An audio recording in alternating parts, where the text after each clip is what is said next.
Amen, amen. Tu es pour moi et plus encore, notre Dieu est pour nous. Et beaucoup plus encore. Il représente beaucoup pour nous. Il représente beaucoup pour nous. Bon, ça va encore, chers frères et sœurs? Amen. Nous voulons saluer aussi ceux qui sont en ondes. Nous voulons dire un bon sabbat aussi à nos chers amis. Il y en a qui sont malades aujourd'hui, qui ne peuvent pas venir.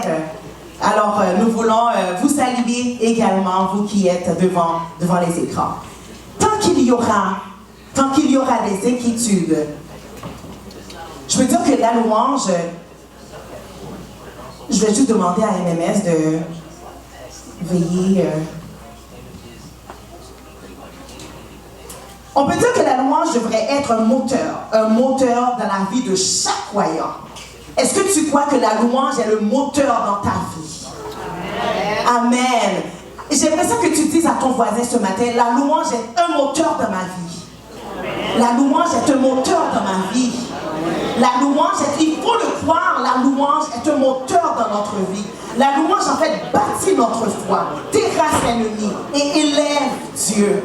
La louange élève Dieu. Tant qu'il y aura des inquiétudes, des problèmes, nous aurons toujours une raison de donner gloire à Dieu. Amen. Ce matin, nous allons chanter de tout notre cœur. Avec vie, nous allons chanter 4 chants. Je lève les yeux vers les montagnes. Qui dit au soleil, reçois ma louange. Le psaume 145 me dit, j'exalterai mon Dieu en tout temps.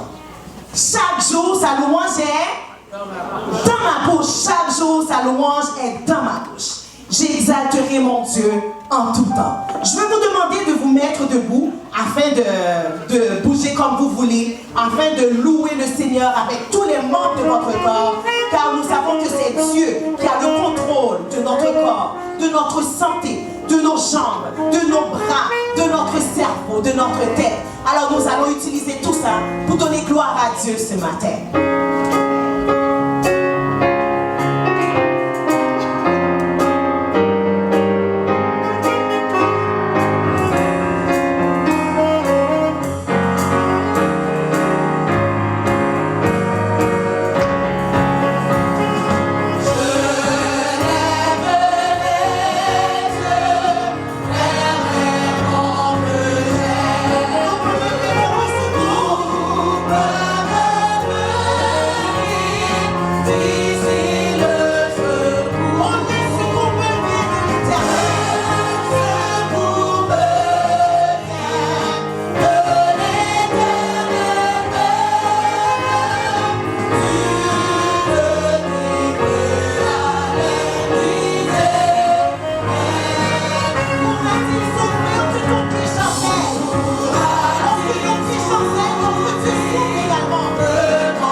Sur la terre.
chanter le dernier chant.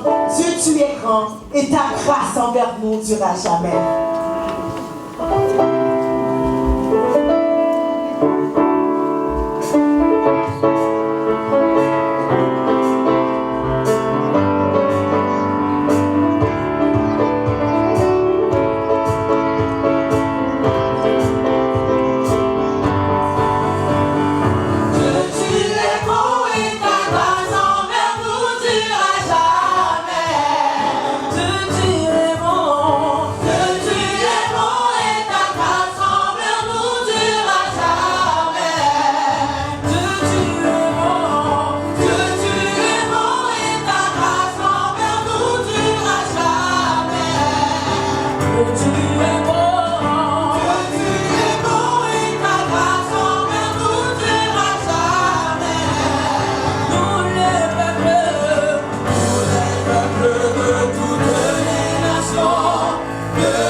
Alors, chers frères et sœurs en Christ sur les réseaux sociaux, futurs convertis, vous qui apprêtez à donner votre vie à Jésus-Christ, membres de Bethel, qui venez ici ce matin pour entendre la parole de Dieu, permettez-moi de passer 2 petites annonces avant de vous présenter l'orateur du jour.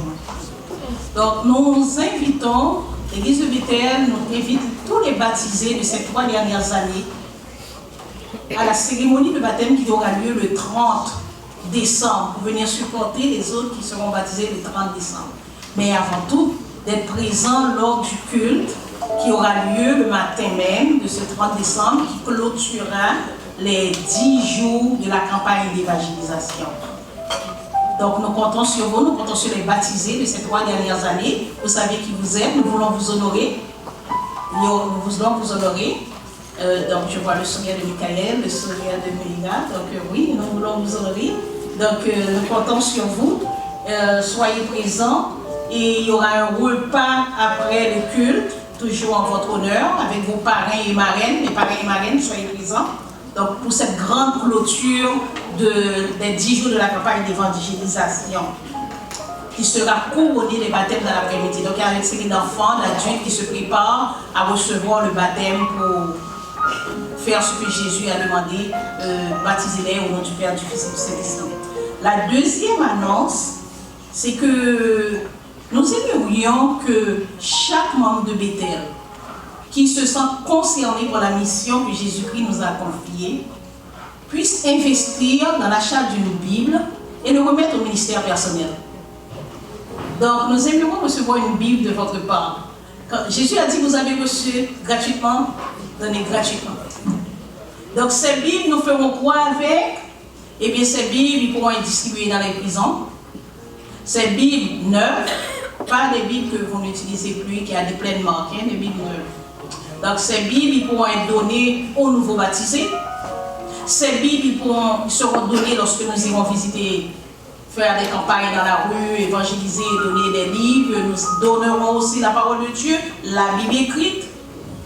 Donc, les gens pourront s'habituer avec. Alors, je reprends 2 messages importants. Cette journée du 30 décembre pour la clôture. Donc, nous comptons surtout les baptisés passés, leurs parents et marraines pour être là avec eux. Et le don de Bible. Soyez généreux.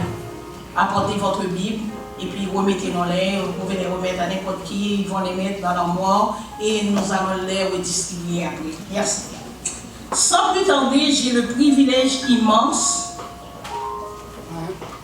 comme servante inutile, pour vous présenter un homme de Dieu qui se passe de présentation, mais pour ceux qui ne le connaissent pas, les nouveaux venus, les visiteurs, ou ceux qui sont en ligne, c'est quelqu'un qui s'abandonne totalement, qui se remet totalement entre les mains de Dieu. Vous connaissez la chanson qui dit « I give myself away ».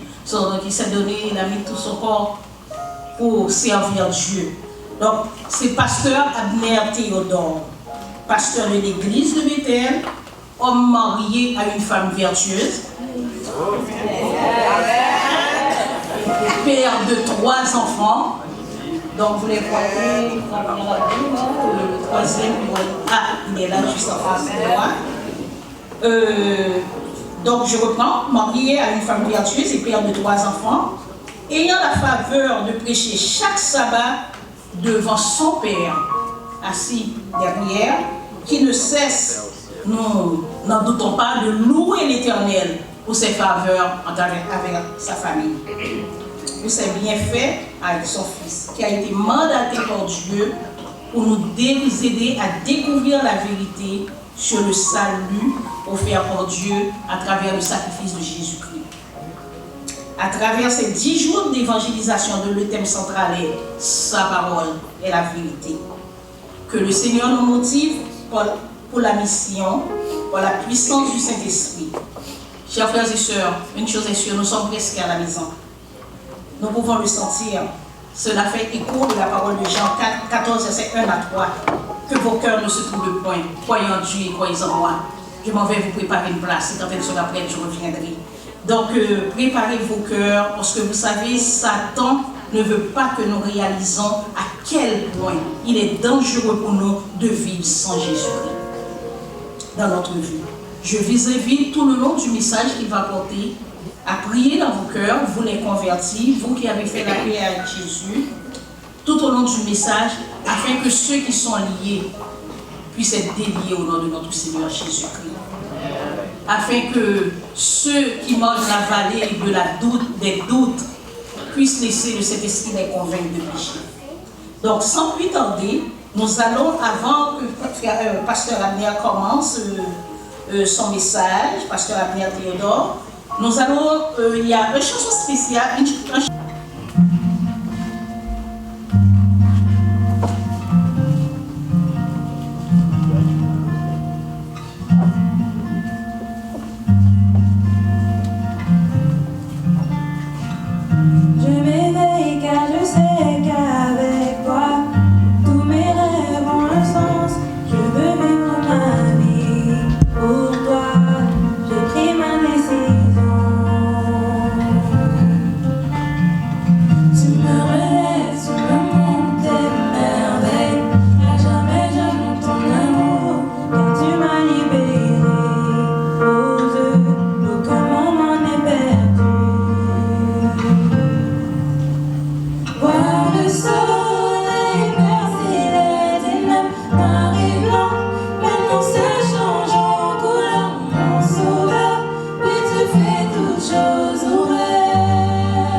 Amen, amen. Tu es pour moi et plus encore, notre Dieu est pour nous.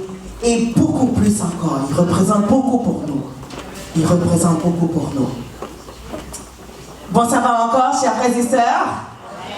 Amen. Nous voulons saluer aussi ceux qui sont en ondes. Nous voulons dire un bon sabbat aussi à nos chers amis.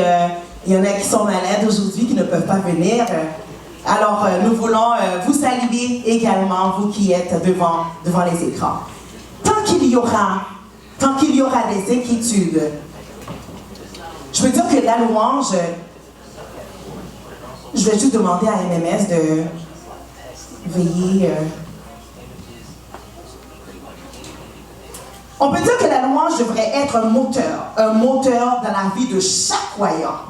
Est-ce que tu crois que la louange est le moteur dans ta vie? Amen. J'aimerais ça que tu dises à ton voisin ce matin, la louange est un moteur dans ma vie. La louange est un moteur dans ma vie. La louange, il faut le croire, la louange est un moteur dans notre vie. La louange, en fait, bâtit notre foi, terrasse l'ennemi et élève Dieu. La louange élève Dieu. Tant qu'il y aura des inquiétudes, des problèmes, nous aurons toujours une raison de donner gloire à Dieu. Amen. Ce matin, nous allons chanter de tout notre cœur. Avec vie, nous allons chanter 4 chants. Je lève les yeux vers les montagnes. Qui dit au soleil, reçois ma louange. Le psaume 145 me dit, j'exalterai mon Dieu en tout temps. Chaque jour, sa louange est dans ma bouche. Chaque jour, sa louange est dans ma bouche. J'exalterai mon Dieu en tout temps. Je vais vous demander de vous mettre debout afin de bouger comme vous voulez, afin de louer le Seigneur avec tous les membres de votre corps, car nous savons que c'est Dieu qui a le contrôle de notre corps, de notre santé, de nos jambes, de nos bras, de notre cerveau, de notre tête. Alors nous allons utiliser tout ça pour donner gloire à Dieu ce matin.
le dernier chant.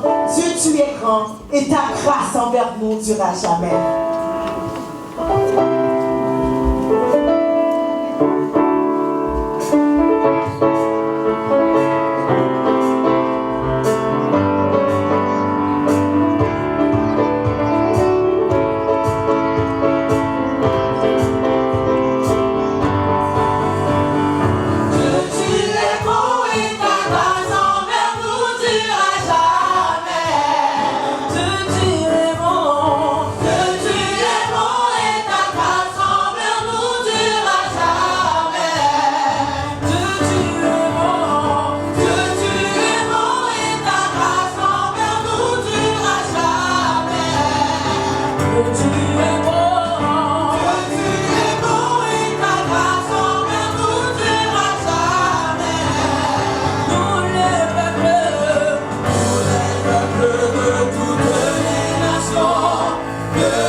devant vous ce matin.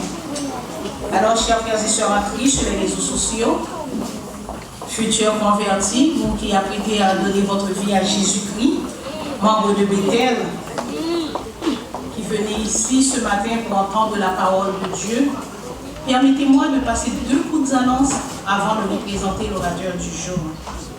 Donc, nous invitons, l'Église de Bethel nous invite tous les baptisés de ces 3 dernières années à la cérémonie de baptême qui aura lieu le 30 décembre pour venir supporter les autres qui seront baptisés le 30 décembre. Mais avant tout, d'être présent lors du culte qui aura lieu le matin même de ce 30 décembre, qui clôturera les 10 jours de la campagne d'évangélisation. Donc nous comptons sur vous, nous comptons sur les baptisés de ces 3 dernières années. Vous savez qui vous êtes, nous voulons vous honorer. Nous voulons vous honorer. Donc je vois le sourire de Michael, le sourire de Mélina. Donc oui, nous voulons vous honorer. Donc nous comptons sur vous. Soyez présents. Et il y aura un repas après le culte, toujours en votre honneur, avec vos parrains et marraines. Les parrains et marraines, soyez présents.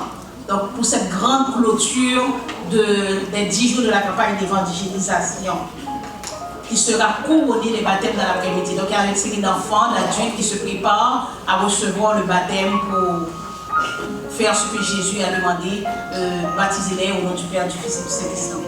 La deuxième annonce, c'est que nous aimerions que chaque membre de Bethel qui se sent concerné par la mission que Jésus-Christ nous a confiée puisse investir dans l'achat d'une Bible et le remettre au ministère personnel.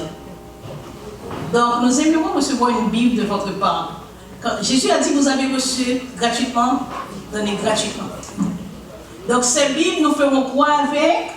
Eh bien ces Bibles, ils pourront être distribuées dans les prisons. Ces Bibles neuves, pas des Bibles que vous n'utilisez plus, qui a des pleines marques, des Bibles neuves. Donc ces Bibles, ils pourront être données aux nouveaux baptisés. Ces Bibles, ils seront données lorsque nous irons visiter, faire des campagnes dans la rue, évangéliser, donner des livres. Nous donnerons aussi la parole de Dieu, la Bible écrite. Donc les gens pourront s'habituer avec. Alors je reprends 2 messages importants. Cette journée du 30 décembre pour la clôture.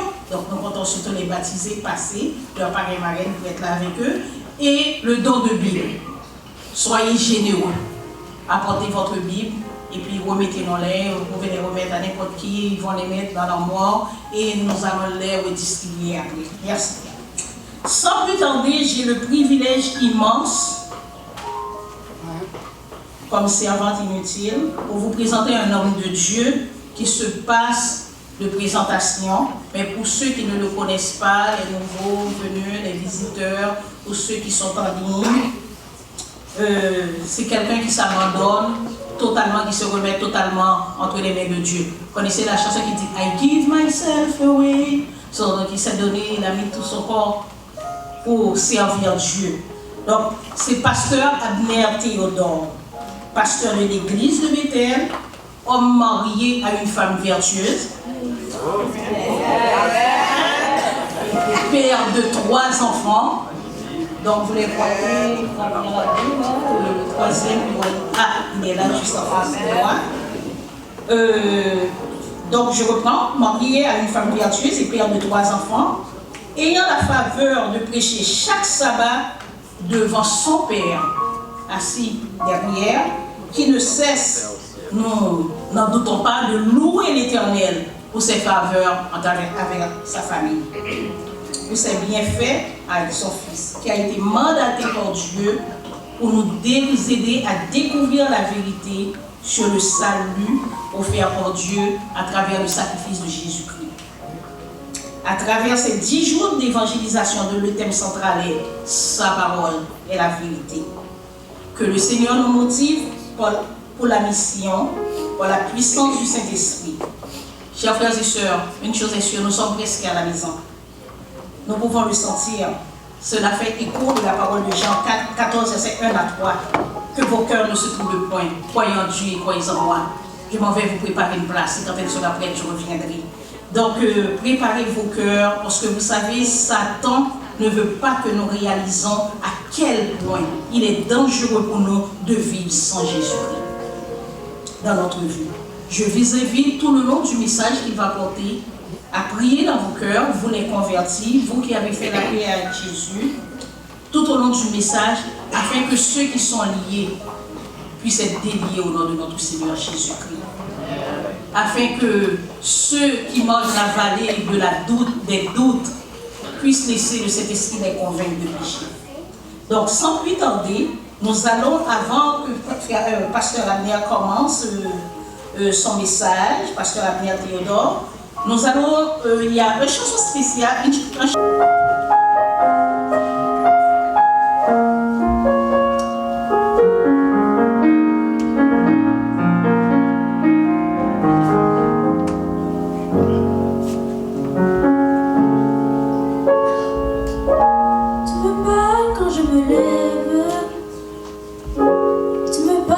je me couche. Tu me parles quand je te cherche. Et tes mots sont dans ma bouche. Tu me parles dans un songe. Tu me parles dans un rêve. Et la rivière où je plonge, c'est ce qui vient de tes lèvres. Et chaque chose que tu dis résonne en moi.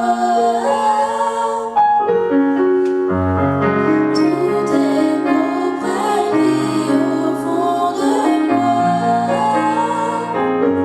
Il n'y a rien de plus beau, il n'y a rien de plus vrai, il n'y a rien de plus pur que tout ce que tu dis. C'est pourquoi je t'écoute. Parle-moi, Seigneur, ton enfant écoute. Tu me parles dans la tempête, tu me parles dans le cœur. Ta voix résonne comme les grandes eaux, où les soupirs inexprimables. Tu me parles dans des songes, tu me parles dans des rêves. Et la rivière où je plonge,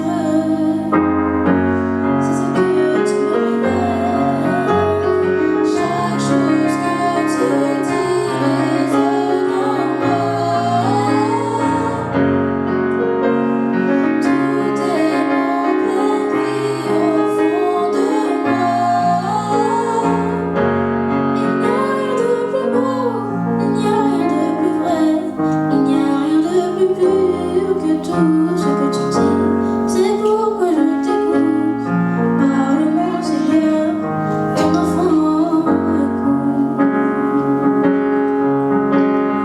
Oh mon Seigneur, les choses qui remplissent mon cœur, tu me les révèles, et par ton amour je les reçois. Et pour cela, chaque chose que tu dis résonne en moi. Tous tes mots prennent vie au fond de moi. Il n'y a rien de plus beau, il n'y a rien de plus vrai, il n'y a rien de plus pur que tout ce que tu dis. C'est pourquoi je t'écoute. Parle-moi, Seigneur, ton enfant écoute.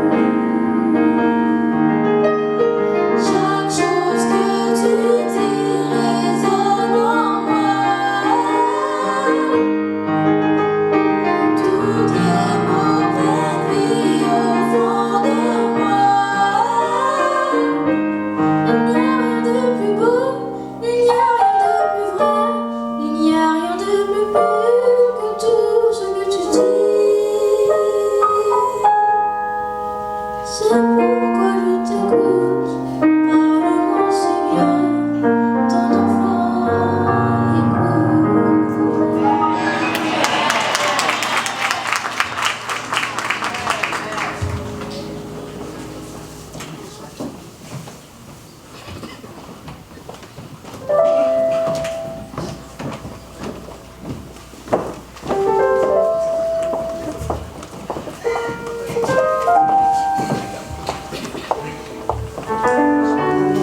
Le chant de Sarah aurait pu introduire facilement le message d'aujourd'hui, mais nous allons quand même chanter le chant-thème.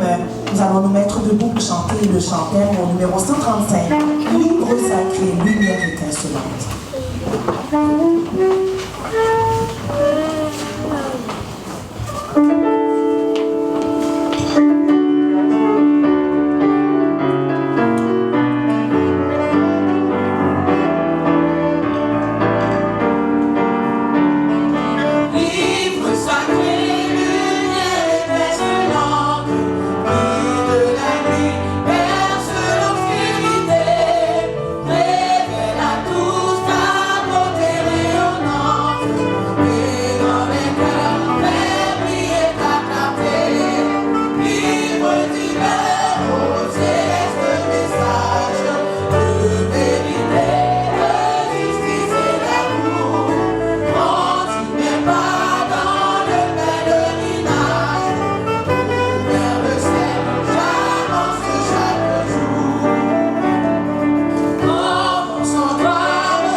et messieurs, chers amis, chers sœurs et frères, vous qui avez laissé vos activités habituelles pour être avec nous, je vous salue dans le beau nom de notre Seigneur et Sauveur Jésus-Christ. Je prends le temps de remercier le Seigneur pour ce beau morceau présenté à la gloire de Dieu par notre jeune sœur Sarah J. Je prie à ce que le Seigneur continue à te bénir. Et surtout, rappelle-toi, le Seigneur te fait un don pour sa gloire. Qu'il te bénisse davantage. Ce matin, nous sommes heureux de continuer notre période de conférence biblique. Depuis samedi dernier, nous avons débuté et mercredi soir, nous étions ensemble pour poursuivre et ce matin, c'est notre grâce et privilège de pouvoir y participer une fois de plus. Nous remercions tous ceux qui s'engagent dans cette œuvre et nous prions à ce que le Seigneur continue à nous bénir. Vous savez, lorsque nous nous engageons avec le Seigneur, il est toujours présent pour bénir ses enfants. Pendant cette série de conférences bibliques sous le thème « Sa parole est la vérité », samedi dernier, nous avons pris le temps de considérer la véracité de cette parole. Et on a vu qu'à travers tout ce qui existe, à travers toute la connaissance que l'être humain a reçue du Créateur, parfois nous pensons que notre connaissance dépasse la source de toute connaissance. Mais nous nous rendons compte qu'avec le temps, nous sommes en retard parce que la vérité a déjà été dévoilée. Mercredi soir, nous avons constaté que le Seigneur nous a dévoilé déjà le déroulement de la vie humaine sur cette terre à travers un songe qui n'a pas été identifié par celui qui l'a eu, le roi Nebuchadnezzar. Le Seigneur a suscité à travers son serviteur. Et comme il l'a promis, il ne fera rien sans le dévoiler. Donc il a dévoilé ce songe à Daniel. Et Daniel a pu dire au roi quel a été le songe et en plus de lui donner l'explication. Et à travers ce songe, nous avons pu voir que le Seigneur nous dévoile qu'est-ce qui s'est passé et qu'est-ce qui se passe et qu'est-ce qui se passera. Donc aujourd'hui, nous prenons le temps de voir un peu plus dans cette présentation ou à travers ce songe ou avant d'avoir ce songe, il y a quelque chose que Nebuchadnezzar a déclaré. Au chapitre 2, le verset 1 à 3, il est dit, la seconde année du règne de Nebuchadnezzar, Nebuchadnezzar eut des songes. Il avait l'esprit agité et ne pouvait dormir. Le roi fit appeler les magiciens, les astrologues, les enchanteurs et les chaldéens pour qu'ils lui disent ses songes. Ils vinrent et se présentèrent devant le roi. Le roi leur dit, j'ai eu un songe. Mon esprit est agité et je voudrais connaître ce songe. Donc le roi a demandé à tous ses sages de lui dévoiler quel a été ce songe. Quelque part, il les invite à invoquer les esprits pour qu'ils puissent lui dire c'était quoi le songe. Aujourd'hui, nous allons voir ensemble le sujet sur le spiritisme. Un sujet assez présent. Et certainement le Seigneur, à travers sa parole, a son message pour son peuple. Juste avant de prier, j'aimerais prendre le temps de souhaiter nos sincères condoléances à la famille de notre sœur Belgine, comme plusieurs probablement le savent. Elle a perdu son oncle. Donc, je crois que les funérailles vont être la semaine prochaine. Donc, je vous invite à l'encourager, à assister la famille. Et comme le Seigneur le dit, nous devons nous supporter les uns les autres. Il y a aussi notre frère Auguste Saint-Élo, qui a la parenté aussi, qui nous a quittés.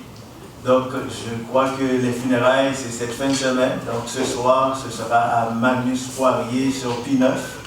Et demain, Dieu voulant, ce sera à l'église La Fontaine. Donc, encore une fois, j'encourage l'église fortement à encourager, à assister ces familles. Et surtout, gardons les yeux fixés sur notre Dieu, tandis que Jésus-Christ, notre Sauveur, revient très bientôt pour mettre une fin définitive à tous ces pleurs et ces douleurs que nous éprouvons sur cette terre. Prions le Seigneur. Notre Père et notre Dieu, en ce moment, nous te supplions d'abaisser un regard de pitié sur ton peuple. Dévoile-nous ta parole et permets-nous, Seigneur, de faire le bon choix sous l'influence de ton Saint-Esprit au nom de Jésus. Amen. Amen. Donc, Nebuchadnezzar a convoqué les sages de son royaume et il leur demande d'interpeller les esprits pour pouvoir connaître le rêve et ensuite la signification du rêve. Vous savez, d'après un sondage de Léger Marketing, dont les résultats ont été communiqués à la presse canadienne, lève en effet le voile sur une certaine croyance dans le spiritisme, mais beaucoup sur une certaine croyance, beaucoup plus encore marquée chez les Canadiens que les Québécois. Le sondage indique en effet que 40% des Canadiens croient que des personnes ont des dispositions particulières pour prédire l'avenir, alors que 54% n'y croient pas. Au Québec, seulement 28% des répondants croient que des personnes ont des dispositions particulières pour prédire l'avenir, alors que 70% n'y croient carrément pas. Donc le Québec est la seule province ou région au pays à compter autant de sceptiques en cette matière. Le sondage a été réalisé auprès de 1501 personnes du 1er au 6 octobre dernier. Mesdames et messieurs, chers amis, quelque part, nous pouvons voir que peu de gens nient qu'il y a des esprits qui communiquent avec les vivants. C'est une idée, c'est une croyance qui fait son chemin. Ceux qui nient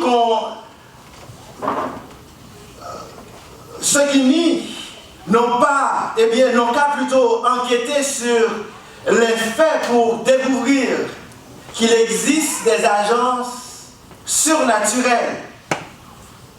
De grandes manifestations ont été et seront en train d'être faites en ce moment même par ces êtres mystérieux.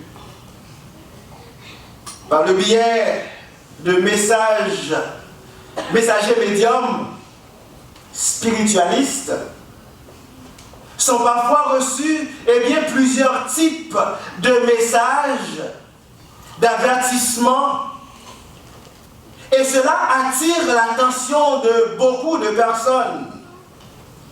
Souvent de telles apparences sont de nature religieuse. Beaucoup de ceux qui sont affligés du décès de leurs proches cherchent du réconfort. et dans l'obscurité de certaines séances d'interpellation, eh bien, où il demande encore à des médiums, eh bien, d'interpeller l'esprit du défunt. Et dans certains cas, on entend des voix.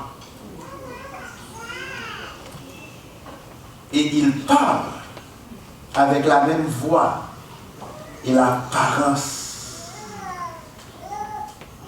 que la personne décédée. Les questions que cela nous pousse à nous poser.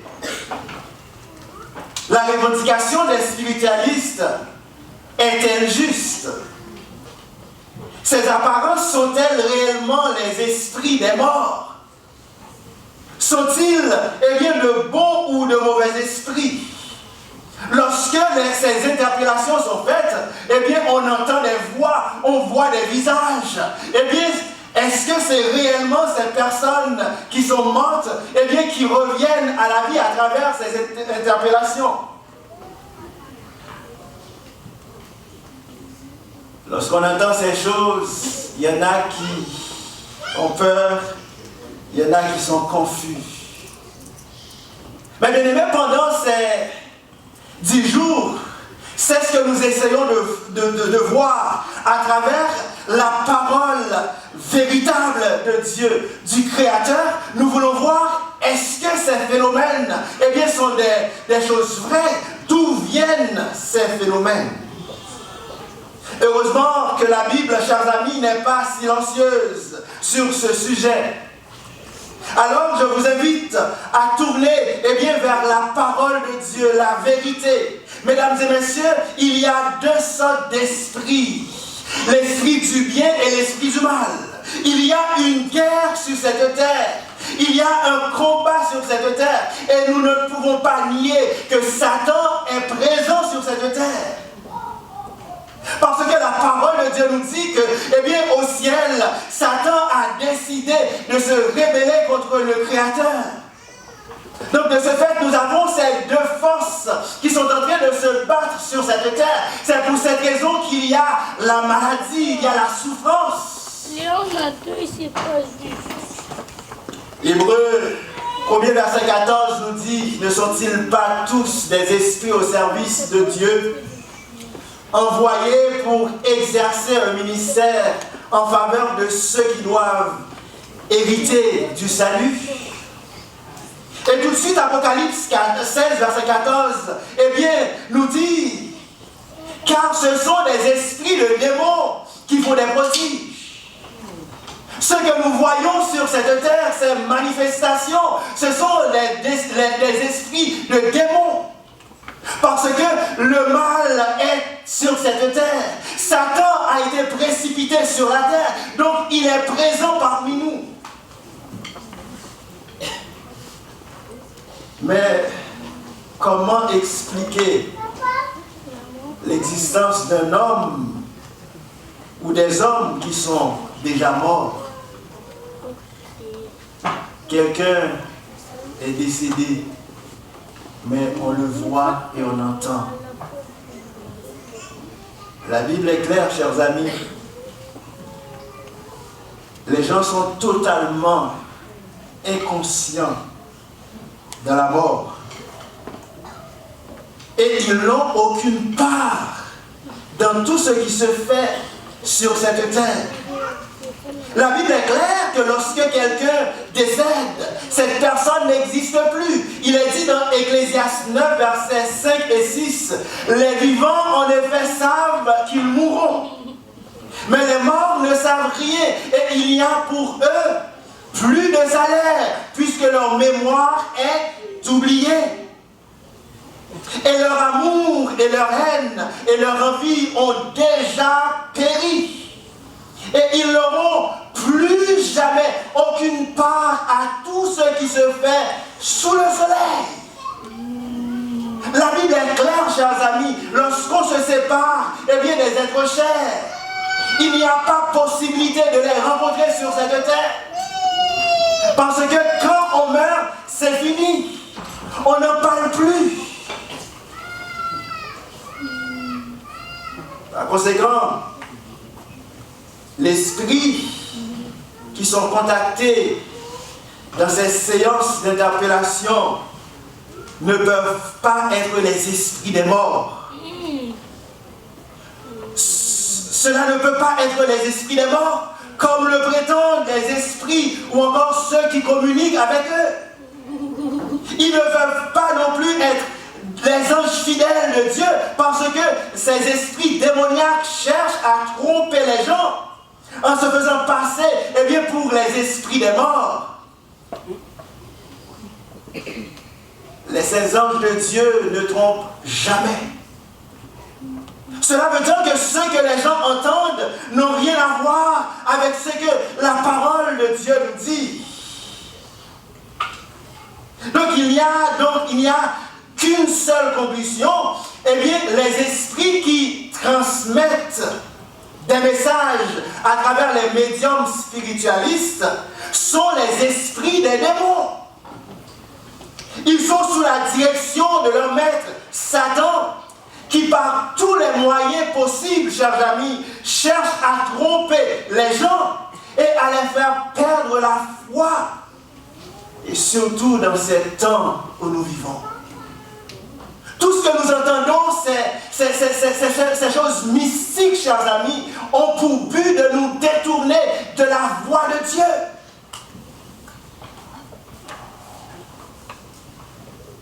Ephésiens 5, verset 8 nous dit, nous devons faire attention. Il a dit, soyez sobres, veillez. Votre adversaire, le diable, rôde comme un lion rugissant, cherchant qui il dévorera.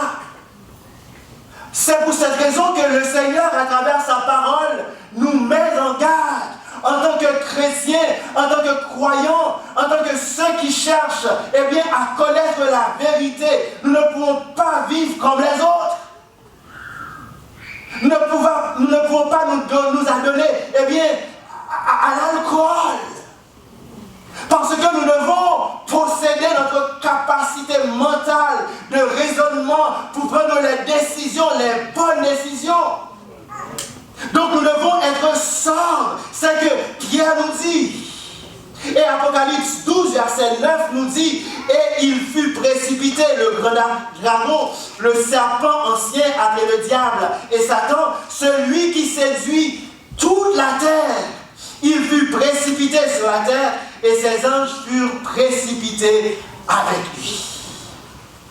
Cela veut dire que ce que nous voyons, les démonstrations que nous voyons, ce ne sont pas des anges de Dieu, puisque Satan a été précipité sur cette terre, donc Satan et ses anges se trouvent sur cette terre.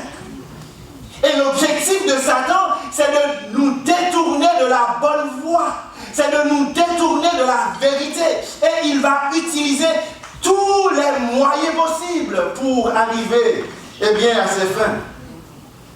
Ce que nous voyons sur cette terre, chers amis, ce sont ces anges déchus, précipités avec Satan. Bien-aimés, nous ne sommes pas laissés dans l'obscurité en ce qui concerne cette illusion. Ce qui se passe, c'est démonstrations, chers amis, sont révélées dans la parole de Dieu. Les Écritures montrent clairement la façon dont les mauvais esprits cherchent à nous tromper. Beaucoup croient que le spiritisme est simplement une tromperie humaine. Mais quand ils sont mis face à face, avec des manifestations surnaturelles, surhumaines, ils ne peuvent que les considérer comme surnaturels. Ils seront trompés. Cela veut dire qu'en tant que chrétiens, ceux qui s'approchent ou ceux qui cherchent la vérité, la parole de Dieu nous dit, les anges déchus sont réels sur cette terre. Aussi longtemps qu'il y aura cette lutte, ce combat cosmique entre le bien et le mal, il y aura encore les mauvais anges qui seront sur cette terre parmi nous. On ne peut pas nier cette réalité, chers amis. L'apôtre Paul nous avertit qu'avant la seconde venue du Christ, chers amis, il y aura de nombreuses manifestations de pouvoir satanique. Avant le retour de Jésus, nous allons voir des manifestations inexplicables. Et il est dit dans 2 Thessaloniciens 2, versets 9 et 10, il y aura des choses qui vont précéder l'arrivée de Jésus. 2 Thessaloniciens 2, 9 et 10 nous dit l'apparition de cet impie se fera par la puissance de Satan, avec toutes sortes de miracles, de signes et de prodiges mensongers. Donc Satan a cette puissance, mais heureusement Satan n'est pas tout puissant. Cela veut dire que même quand Satan est puissant, il peut me combattre, moi en tant qu'être humain, mais le fait que je m'attache à Dieu, à Christ, je deviens tout puissant à travers Christ. Donc Satan ne peut rien me faire. J'écoutais un serviteur de démons qui parlait dernièrement, c'est pas pour ceux qui écoutent à travers, c'est une émission à travers le web, et il disait, vous savez, dans ce phénomène de tuer monde avec mauvais, avec les bocois et tout ça, il a dit, écoutez, celui qui accepte Christ, le vrai chrétien, qui s'accroche à Christ, on peut faire tout ce qu'on veut pour les manger, on ne peut pas. Et il a dit, moi personnellement, c'est pas moi non. Il a dit, il y a quelque chose qui lui est arrivé, dis-moi, qui lui est arrivé. Quand il a essayé justement d'en finir avec un vrai chrétien, il a pris le miroir, il l'a mis comme il a expliqué dans l'eau, et il a essayé de piquer la personne. Et le miroir s'est éclaté sur lui. Parce que quand on est avec Christ, chers amis, l'ennemi n'a pas de pouvoir sur nous. Cela veut dire que nous ne pouvons pas laisser le pouvoir et travailler en dessous du pouvoir. Jésus-Christ est venu pour nous donner cette puissance, non pas celle que Satan a volée, mais la toute-puissance de Jésus-Christ de Nazareth. L'apôtre Jean déclare ici